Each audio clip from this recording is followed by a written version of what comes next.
روزهای جمعه جمعشان جمع است. صاحبان بیش از 500 خودرو در انواع مختلف به پارک چیتگر می‌آیند تا در یکی از بزرگترین بازارهای معاملات خودرو ایران شرکت کنند. البته همیشه برای خریداران و فروشندگان روز خوبی نیست و گاهی دلالان و کلاهبرداران این روزا به کام هر دو گروه تلخ می‌کنند. توی مراکز ما با توجه به شرایطی که ما ایجاد کردیم، از جمله اون در واقع اعتمادی که بین مردم جهت اینکه توی مراکز ما کارشناسی می‌کنیم، کارشناسی اصالت، کارشناسی بدنه و کارشناسی فنی، بسته به موقعیت مراکز متفاوته. مثلا توی مرکز آیت الله سعیدی ما که اختصاصی خودروی پراید توی اونجا خرید و فروش میشه، حدوداً هر هفته 150 تا 200 دستگاه، توی مرکز چیتگر تا 400 دستگاه قولنامه هم داشتیم.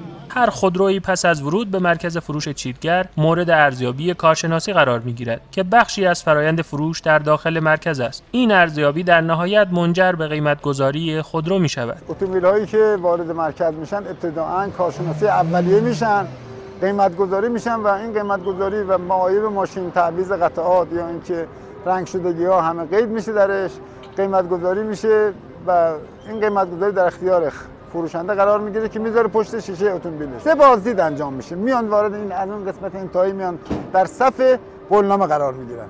در صف قولنامه ابتدا به امر جناب سهنگ رستمی افسر اصالت قولنامه هستن که اصالت اتومبیل باز از حیث شماره موتور، شماره شاسی و شماره بدنه اینا دقیقاً نگاه میکنن در قسمت‌های مختلف.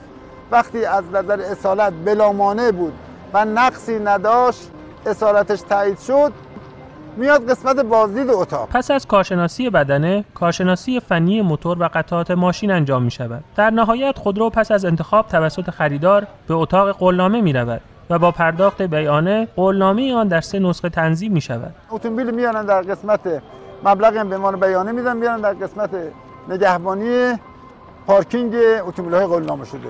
2 قبض انجام، 2 قبض میشه، 1 قبض خریدار میدن، 1 قبض به فروشنده و این تا زمانی که هر یک از این طرفین حضور نداشتن اتومبیل به طرف دیگر تحویل نمیشه. معمولا پس از اینکه پلاک عوض میشه و سند به نام خریدار میشه، خریدار و فروشنده با هر دو قبض میان و اتومبیل رو تحویل میگیرن. اما با همه این مراحل دلالان و کلاهبرداران راههای بهتری برای خرید و فروش خود دارند. آنها از روش‌های استفاده می‌کنند که به ظاهر سودبخش است، اما در نهایت به نفع خودشان تمام می‌شود. دلال‌ها اکثراً تو روز جمعه نمیان بزخری بکنن. شگرد اینها معمولا اینه که میان ماشین رو زخمیش میکنن، با 2 قبض میخوابونن، میاد با 200,000 تومان معامله میکنه ماشین رو، فردا میاد 1000 تا عیب روی ماشین رو طرف میذاره. طرف هم دیگه با اون قبضی که با تک قبض نمیتونه ماشین رو ببره از اینجا بیرون، یا مجبور میشه که یه باجی به اون بده ماشین رو از اینجا قبض رو ازش بگیره، یا اینجا درگیر میشن باید برن به دادگاه و دادگاه کشی میشه. پیشنهادم به کسایی که میخوان ماشین بفروشن اینه که آقا ماشینشون رو حتما کارشناسی بکنن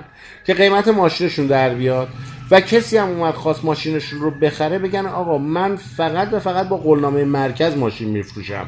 اینهایی که با قولنامه دستی معامله میکنن معمولاً کلاهبرداری ها توی این قولنامه‌های دستیه. ما تو قولنامه‌های رسمی که داریم کلاهبرداری تا حالا مشاهده نشده. هرچند گفته می شود که بازار خرید و فروش خودرو چه 0 کیلومتر و یا کارکرده راکد است، اما همچنان مراکز فروش خودرو کارکرده مراجعه کننده دارد. هرچند گاهی هیچ خرید و فروشی نمی شود، اما چنین مراکز خریدی تبدیل به پاتوق دوستان و آشنایان شده و فرصتی فراهم می شود تا ساعتی هم سفره شوند و گپ و گفتی کنند.